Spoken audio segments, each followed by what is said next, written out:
नमस्कार, स्वागत है आपका हमारे इस YouTube चैनल पर। मैं मुनमुन श्रीवास्तव आपका हार्दिक अभिनंदन करता हूं।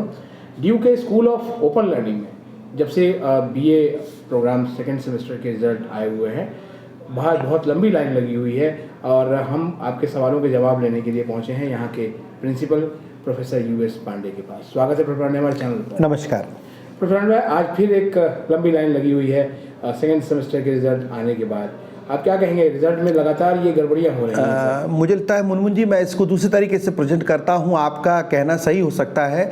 यह विश्वविद्यालय लगभग हमारे पास 5 लाख विद्यार्थी हैं। आप अगर 150 बच्चों को बहुत लंबी लाइन समझते हैं तो शायद ये आपके लिए उचित होगा कहना, लेकिन देखिए BA में लगभग 70,000 बच्चे हैं, तो स्वाभाविक है 100-200 बच्चों की समस्याएँ हो सकती हैं और वो चीज़ें यहाँ हैं। तो लेकिन मैं उनको सबको बधाई देना चाहता हूं कि इनके रिजल्ट्स को विश्वविद्यालय प्रशासन ने बहुत टाइमली एग्जीक्यूट कर दिया है। हाँ, क्योंकि ये परीक्षाएं शायद अगस्त में हुई थी और ये नवंबर में इनके रिजल्ट आ गए हैं। बहुत सारे रिजल्ट आपको पता है विभिन्न कोर्सों में और इस रेगुलर कोर्सेज के साथ भी इन सभी रिजल्ट्स को विश्वविद्यालय प्रशासन ने टाइमली, मैं तो कहूँगा, एग्जीक्यूट कर दिया और इसके लिए मैं विश्वविद्यालय प्रशासन को बधाई देता हूँ। ये ज़रूर है कि देखिए, परीक्षा के परिणाम के बाद बहुत समस्याएं आती हैं। निश्चित रूप से बहुत सारे बच्चे उत्तीर्ण हुए होंगे, कुछ के ER भी आए होंगे, कुछ की और कुछ प्रॉब्लम होगी, तो स्वाभाविक सी बात है ये बच्चे जिनको दिक्कतें होंगी वो यहाँ पर आएंगे।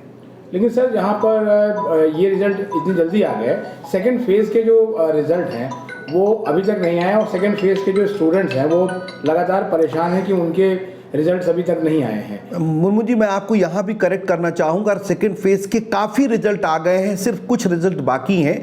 तो स्वाभाविक है यूनिवर्सिटी की अपनी प्रायोरिटीज़ हैं, उस हिसाब से वो रिजल्ट भी बहुत जल्दी प्रोसेस होंगे। 4th सेमेस्टर के लगभग सभी रिजल्ट आ चुके हैं। कुछ रिजल्ट जो सेकेंड फेज़ के 6th सेमेस्टर के हैं वो शायद बाकी हैं, तो वो भी बहुत जल्दी आ जाएंगे। इसमें सर जो है ना, जब लगातार आपके SOL के बच्चों के रिजल्ट में डिस्क्रिपेंसी आ रही थी और उन्होंने रिवोल्यूशन के लिए अप्लाई किया है, तो उसकी एक समय सीमा जनरली होती है 40-45 दिन, उसमें भी उनका रिजल्ट नहीं आ रहा है और फिर से फॉर्म भरने की डेट आ गई। तो फिर ऐसे में वो बच्चे बहुत ही असमंजस में हैं, क्या करेंगे? मुझे लगता है यूनिवर्सिटी में इसके रूल्स वेल डिफाइंड है और जहाँ तक एग्जामिनेशन ब्रांच की प्रक्रिया है वो एग्जामिनेशन ब्रांच अपने तरीके से चीज़ों को करता है।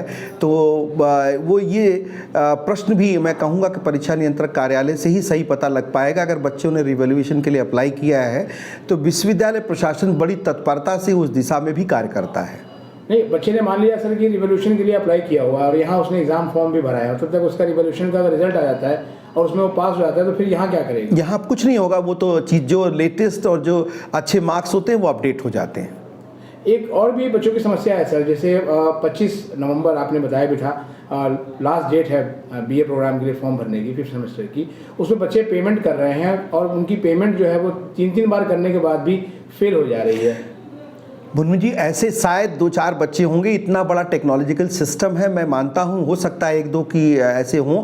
उन छात्रों की हम अलग से मदद कर रहे हैं और हमारा IT डिपार्टमेंट इस बारे में हमेशा तत्परता से काम कर रहा है। ऐसे कोई भी छात्र छात्राएं कोई आते हैं तो हमारी कोशिश होती है कि उसको जल्द से जल्द रिजॉल्व किया जाएगा। क्योंकि सर आप ही कहते हैं कि SOL में जो है वो हर तबके का बच्चा पढ़ता है, तो लगभग 3,000 से ऊपर की बड़ी रकम होती है और 3-3 बार अगर बच्चे को भरना पड़े तो ये तो बड़ी दिक्कत वाली बात हो जाती है। पहले तो मैं मुनमुन जी, ऐसी 3 वाली हमारे पास कोई नहीं, 1-2 बच्चों को आई है जिनकी पेमेंट ऑटो रिफंड हो जा रही है। जो आपने बताई, जैसे उन्होंने पेमेंट की इमीडिएटली रिफंड हो जा रही है, वो जरूर टेक्निकल इशू है, उसको हम लोग रिजॉल्व करा रहे हैं। कुछ बैंकों से समस्याएं हैं तो वो भी ठीक हो जाएंगी बहुत जल्दी। एक और सर सवाल है कि 15 नवंबर लास्ट डेट थी एडमिशन की, जब तक अभी डेट नहीं बढ़ी है, तो कुछ बच्चों का रेगुलर में एडमिशन हो गया है, कुछ का NC वेब वगैरह में भी हो गया है, तो अगर वो विड्रॉल करते हैं SOL से तो उस बारे में क्या नियम है? उसके बारे में बड़ा प्रोस्पेक्टस में बहुत क्लियर कट लिखा है। एज पर यूनिवर्सिटी नीम्स एक कुछ माइनर अमाउंट डिडक्ट होकर फीस रिफंड हो जाती है। मतलब ये कुछ पैसे काट के वो वापस हो जाएगी, वो भी कुछ नियत समय तक। प्रोस्पेक्टस में हर चीज़ वेल डिफाइंड है, तो जो 15 नवंबर तक जिन्होंने अप्लाई किया होगा उनका शायद कोई डिडक्शन नहीं होना। उसके बाद कुछ अवधि के अंदर अगर वो रिफंड कराते हैं तो उनको कुछ अमाउंट डिडक्ट करके फीस वापस कर दी जाती है। एक वही सवाल सर जो बहुत सारे पेरेंट्स और स्टूडेंट्स लगातार पूछ रहे हैं क्या डेट आगे बढ़ेगी? मैं इस बारे में मुनमुन जी, आप तो पत्रकार हैं और आपकी भी जिम्मेदारी शायद उतनी ही बड़ी है। मैंने बार बार यही कहना चाहता हूँ, विश्वविद्यालय प्रशासन ने इस बारे में पत्र लिखा है, लेकिन अभी तक यूजीसी से कोई भी निर्देश हम लोगों के लिए नहीं आया है। तो मैं जब तक कोई सूचना नहीं आती, इस बारे में कोई चीज़ कहना उचित होगा। बहुत बहुत धन्यवाद इस अपडेट के लिए। नमस्कार।